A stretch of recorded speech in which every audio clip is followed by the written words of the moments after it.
y'Imana yo mw'ijuru nibahezagire. Ndabaramukije mu izina rya Yesu. Turabakiriye kuri My Family Niyonkuru TV, turabifurije ibihe vyiza muri Kristo Yesu umwami wacu. Hanyuma tunezerewe Imana ko Imana yongeye kutwemerera ko twongera kucana kugira ngo dukomeze tuganire kuri za nyigisho zacu, ariko uyu munsi nje ngo tuganire ku ijambo ry'Imana rivuga ku gusenga. Mbese nihe jewe mbasha gusengera kugira ngo Imana ibashe kunyumva, canke nuwuhe munsi nkwiye gusengerako kugira ngo Imana ibashe kunyumva? Kubera iki? Bamwe ngo umuntu ataja adasenga ku gatanu ni umukafiri. Aho uca wumva abo navuze. Abandi ngo utubahirije isabato wita umukafiri. Abandi ngo utubashe Bikira Mariya, ubatizwe usangire unaraganire, aho ngo uri umunyavyaha, ntabwo wemewe n'Imana. Abandi udasengeye muri iri dini ryacu nta jambo ufise, kubera ko aya madini aremera ibi ayandi ntiyemera ibi. Ariko kuri wewe mu vy'ukuri ni hehe jewe nkwiye gusengera kugira ngo Imana inyumve? Nuwuhe munsi washizweho n'Imana vy'ukuri kugira ngo mbashe kuja gusenga uwo munsi ntawirengagije n'umunsi n'umwe, kugira ngo Imana ibashe kunyumva, kugira ngo nanje nzabe mu bazosanganira umwami wacu Yesu Kristo. Ariko nyemera dusome ijambo ry'Imana. Ntarasoma ijambo ry'Imana ndakwinginze, tarakora subscribe, genda ukore subscribe. Abo nabo telefone ziri mu Congereza, abo ziri mu Gifaransa baza gusanga handitse ko sabone. Hama mukore no kazogera kugira ngo dushitse ko video muzahore muba mu bambere bo kuyibona. Ica kabiri n'ivyiyumviro vyanyu turabikeneye mu kutwandikira muri commentaire, navyo biri mu bidufasha canke bidutera intege ko dufise abaturi hafi. Yesu akomeze kubahezagira. Ikindi, gusharingiza video ukaziha abandi navyo ni vyiza cane. Ubu uri kuradufasha kwamamaza ubutumwa bwiza bwa Yesu Kristo. Mu mugisha twetu Imana iha abemereye kuyikorera, nawe irawugaho ko nawe uba wemeye canke uba wemeye kuyikorera, kuko gusharingiza video zigashikira abandi nawe uba wemeye gukorera Imana kugira ngo ubutumwa bubashe gushikira umuntu uwo ari we wese. Yesu rero nakomeze kubahezagira. Dusome amajambo y'Imana. Ngiye gusoma amajambo y'Imana aboneka mu butumwa bwiza bwa Yesu Kristo aho bwanditswe na Yohana.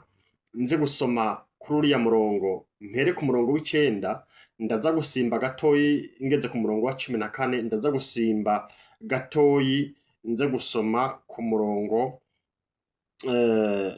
wa 18, hama nze kugarukira ku murongo wa 24. Ariko ndagutumiriye gusoma amajambo y'Imana uhereye ku murongo wa mbere muri kino gice ca 4, ubutumwa bwiza bwa Yesu Kristo bwanditswe na Yohana igice ca 4.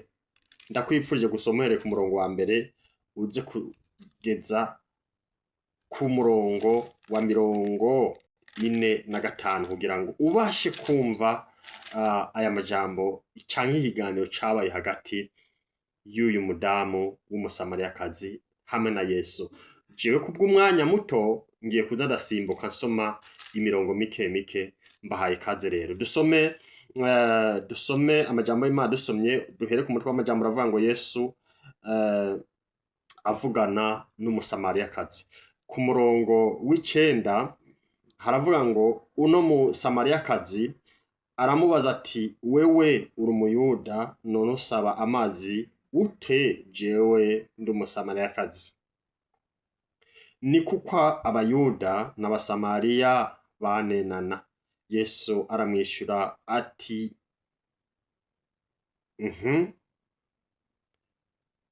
Yesu aramwishura atuba waruzi ingabire y'Imana ukamenya n'ugusabye ngo mpa utwo kunwa uwo ari we, nawe uba umusabye nawe akaguha amazi y'ubugingo. 11 aravuga ngo wa mugore aramwishyura ati mugenzi, ko ataco kuvomesha ufise kandi iriba rikaba ari rirerire, none ayo mazi y'ubugingo uvuga uyakura hehe? 12 mbega uruta sogokuruza wacu Yakobo yaduhaye iri riba, yanwa amazi yaryo ubwiwe n'abana biwe n'amasho yiwe.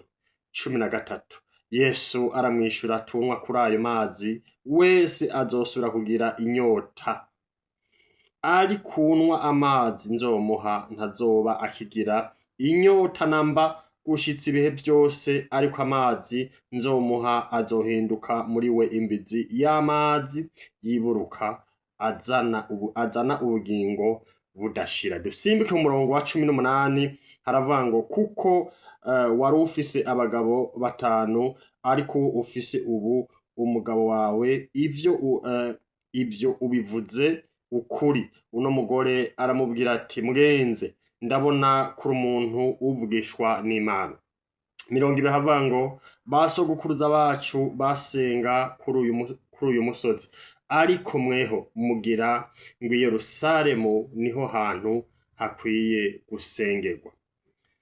21 haravuga ngo Yesu aramubwira ati nyizera nyina wanje, igihe kija kuza si kuri uyu musozi canke i Yerusalemu muzosengera data. Mwebwe musenga ico mutazi, tweho dusenga ico tuzi, kuko agakiza gaturuka mu Bayuda. Ariko igihe kiza kandi kirashitse, niho abasenga b'ukuri bazosenga data mu mpwemu no mu kuri, kuko data arondera abamusenga bameze batyo.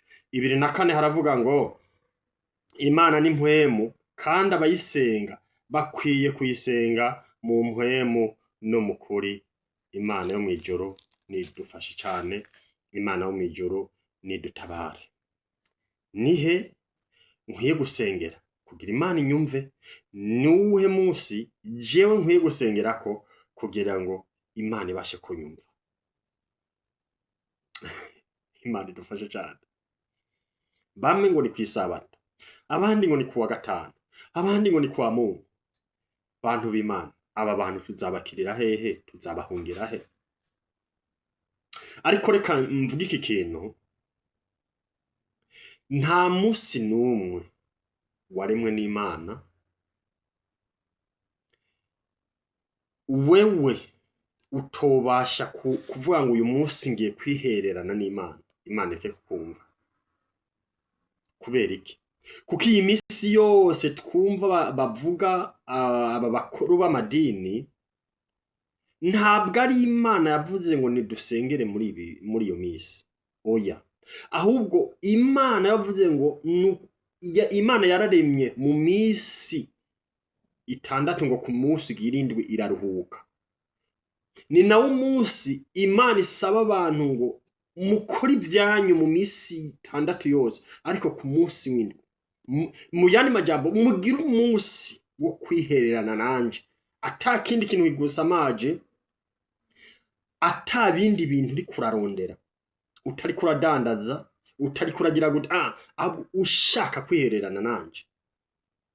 Mugabo babandi b'abanyabwenge twita abanyabwenge bashaka guserangura bakazana ivy'ubwenge bwabo bakashaka kubizana, nivyo baca bazana baplika ngo ku munsi ugirindwi.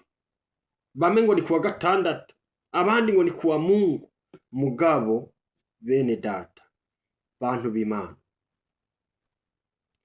mwibuke nubwo byari byagezwe canke cari canditswe ko Yesu azoza gupfira abantu kugira ngo abacungure, mugabo mumenye ko abantu batanze Kristo canke bavuze ngo Yesu nabambwe, abambere bari babishigikiye bari abakuru b'amadini, abafarisayo n'abasadukayo. N'uyu munsi wa none rero umenye ko aribo bazotuma isirimbuka. Mu misi nigeze gutahigana mvuga ngo ni gute wumva abantu bakoranya bavuga ngo dutumye kwigikorane mpuzamadini. mpuzamashengero batumye igikorane gihuza amadini. Mugabo ya madini arafise ibyo adahurizako. Mugabo igihe kimwe hari ibyo bahurije ko bagiye kwicara hamwe. Bamwe basenga ku isabato, abandi basenga kuwa gatanu, abandi bambara amapantaro, abandi ntibayemerewe. Abandi baremerewe gusiga iminwa, abandi ntibavyemerewe. Bamwe baremerewe gutsiba imishatsi, abandi ntibavyemerewe. Kandi umuyobozi wawe yafise icagezwe runaka midini giwe, ukakenera ukaja muri rya rindi shengero canke ugafata ukazana ya mico y'ahandi, aca gutenga, aca gushira mu gihano. Mugabo hari igihe babahuriza hamwe, kandi babandi bafise imishatsi bakicana na babandi badafise imishatsi, babandi bemererwa kwambara ipantaro bakicana na babandi batemererwa kwambara ipantaro.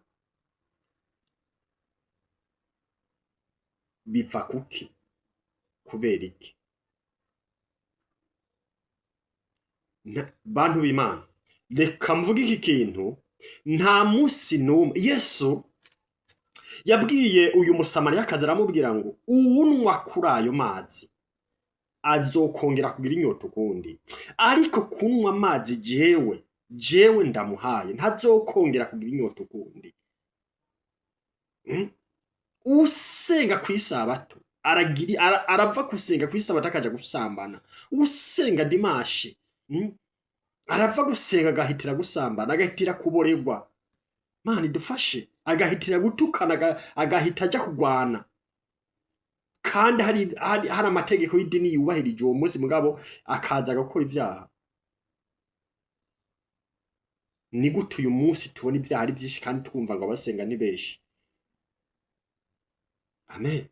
Nuko duhitamo kubahiriza iby'idini, ntitwubahiriza iby'Imana.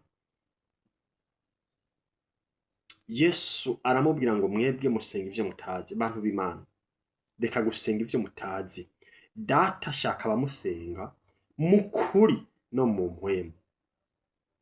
Ndasubiyemo, Yesu agomba abamusenga mu kuri no mu mpwemu. Ntagomba abamusenga kuwa gatandatu, ntagomba abamusenga kuwa Mungu, ntagomba abamusengera muri Adventiste canke muri Pentecote canke mu bavivante canke hahandi nawe uzi. Ahubwo agomba bamusenga mu mpwemu no mu kuri. Amen. Nje kubwira ngo reka kuba umunyadini. Idini ntirizakugeza mu ijuru. Idini ntirizakugeza mu ijuru.